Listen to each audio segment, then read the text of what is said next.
With the 2023 Toyota Corolla Cross Hybrid, they're bringing together two things that Toyota is really fond of. That is the Corolla nameplate, one of the best-selling nameplates in the world, with hybrids, which they sell more of than any automaker, combining it with crossovers or compact crossovers, which North Americans seem to want more and more of. How does it all work together? Well, let's find out on the latest Novak Report review.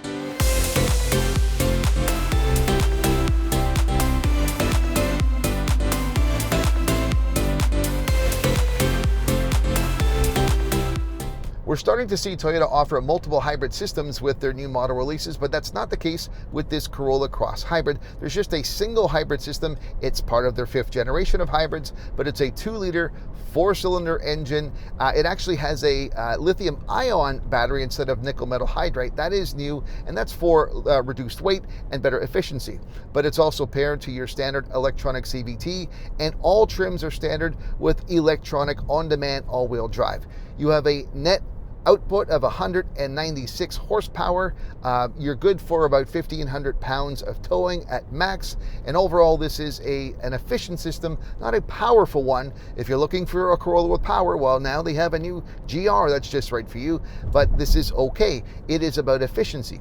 And speaking of efficiency, the combined fuel economy rating that we're seeing posted by Toyota for this Corolla Cross Hybrid is 5.6 liters per 100 kilometers. That's 42 US miles per gallon. In my own week, I've been doing better than that. I'm out around 5.2 or so. I've even for a little bit of time dropped under 5, but with highway driving, it's gone back up again. That is good. I still remember when I did the Corolla Hybrid, it was still to this day the most efficient, lowest rating for a regular gas hybrid I ever had. You could see the review if you want to go back and see it. I was just under 4 liters for an entire week. You're not going to get that with this vehicle. It's heavier. It's not designed to be the same way as that Corolla Hybrid, but 5.6 is base, and I'm doing better than that. In terms of dimensions, this is a compact crossover, or maybe it's subcompact. We're getting so niche and I can't tell which one is which sometimes, but it's small. We're looking at 87.3 cubic feet of passenger volume, and it's interesting if you want to know that it is small. Well, when you're talking about second row passenger space, I always have a spec sheet so I can tell you the numbers based upon what an automaker gives it to you. So when I look at the spec sheet for the Corolla Cross Hybrid, I have dimensions for your headroom, for your shoulder room, for hip room, but there's no mention of legroom. And well, I guess that means if they don't want to mention it, it's really, really tight.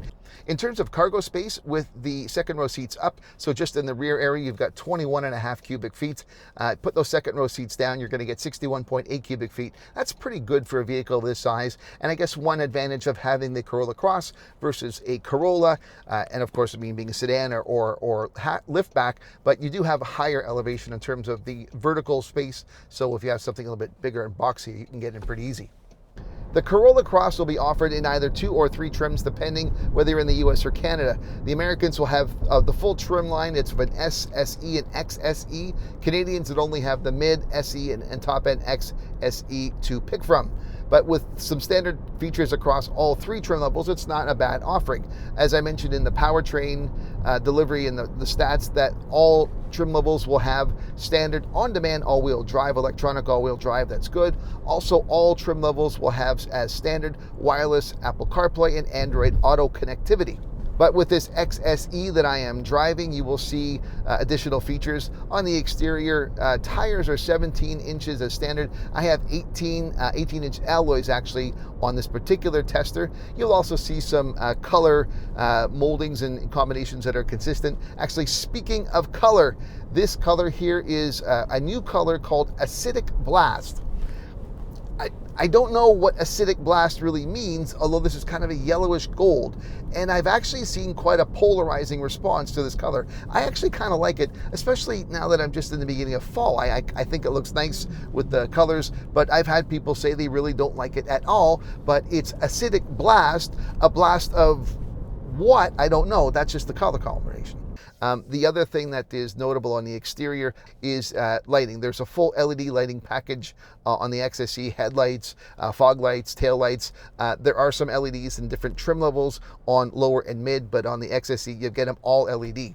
On the inside with the XSE, there are some other features. You do have a standard 10-way power adjustable heated front seat with lumbar. It's the only power seat of any trim level. Everything else is manual and pull. With connectivity, you have wireless charging with the XSE, but time and time again, I get frustrated with the Toyota QI wireless system. It keeps, I keep struggling to keep the charge going. And I think it's because I have a case. Whenever I take my case off, it seems to work, but that shouldn't be a problem because that happens without any difficulty and on the other wireless systems in other automakers. But I time and time again have problems with the wireless charging in Toyotas. Their QI system, pain in the butt. There are USB-C ports, no A ports anymore, and on all trim levels there are 2, but you get 4 USB-C charge ports with the XSE. Also with the XSE, you get dual zone air conditioning. It's a single zone system with the lower trim levels. You also have an auto dimming rear view mirror on the XSE, which is you don't have on any of the other trims besides that. Trying to match up the Corolla Cross Hybrid against any perceived competitor is challenging because one could argue that it doesn't really have a direct competitor at the moment per se. There are several vehicles that would compete with the Corolla Cross when size is the benchmark, which would include popular models such as the Hyundai Kona, Kia Seltos, Honda HR-V, Mazda CX-30, and the Volkswagen Taos. But none of these are offered as a gas-electric hybrid. There is a Kona EV, but the Kona does not come as a traditional hybrid. There are some smaller hybrid crossovers available, such as the Ford Escape Hybrid, the Hyundai Tucson Hybrid, Kia Sportage Hybrid, and you could possibly even include the Kia Niro.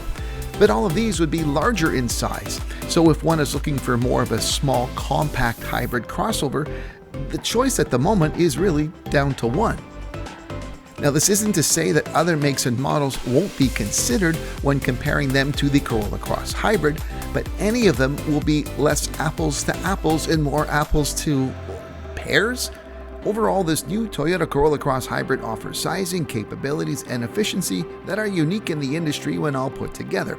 It doesn't necessarily excel in any area, but it also doesn't leave me necessarily wanting as well. It follows a Toyota template and formula of designing functional and efficient vehicles that may lack in excitement, but targets consumers who prefer their rides exactly this way, and it's a big enough segment to likely make this a decent seller in the end. So what about you? What do you think? Does the Corolla Cross Hybrid hit the mark for you? Drop me a comment and let me know, and don't forget to hit that like button and share this review with others. If you're not subscribed to my channel, please consider doing so, and if you are, make sure you've rung the bell so that you're notified of every time I upload something new. That's it for now. I'm Eric Novak. Thanks for watching.